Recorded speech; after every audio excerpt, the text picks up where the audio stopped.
বাংলাদেশটার কোথাও একজন রিক্সাজীবী ভাইয়ের জন্য কোথাও জায়গা নাই। এই জন্য আমরা এখানে তাদের জন্য ব্যবস্থা করেছি। ওনারা সারাদিন রিক্সা চালিয়ে ওনারা অধিকাংশ মানুষের রোজা রাখেন।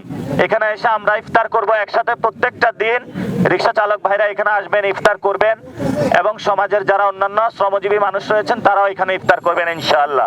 এই ইফতার আয়োজনটা জাতীয় শ্রমিক শক্তির উদ্যোগে হচ্ছে। আপনারা জানেন যে এখানে গত বছর জাতীয় নাগরিক পার্টির উদ্যোগে হয়েছিল এবং কমিটির উদ্যোগে এখানে ইফতার হয়েছিল। তা আমাদের যে সিলসিলা এটা জারি থাকবে। এবার জাতীয় শ্রমিক শক্তির উদ্যোগে এখানে যারা শ্রমজীবী মানুষ রয়েছে তাদের সাথে আমরা 30 দিন ইফতার কর্মসূচি ইনশাআল্লাহ চলবে। তা আমাদের কেন শ্রমজীবী মানুষদের সাথে এসে ইফতার করতে হচ্ছে, এটার কিছু ব্যাকগ্রাউন্ড আছে।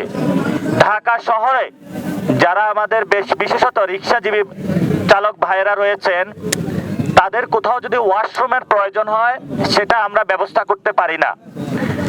এই জন্য বর্তমান সরকার যারা আছেন আমাদের সাধারণত যারা আমাদের রিক্সাজীবী এবং রিক্সা চালক ভাইয়েরা তাদের জন্য বিভিন্ন জায়গায় ওয়াশরুম ফ্যাসিলিটেশন করা, সাথে সাথে তারা যাতে গোসল করতে পারে।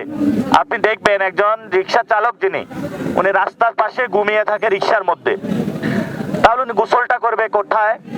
সাথে সাথে ওনার কোথাও যদি ওয়াশরুম প্রয়োজন হয় সেটাও যেতে পারে না।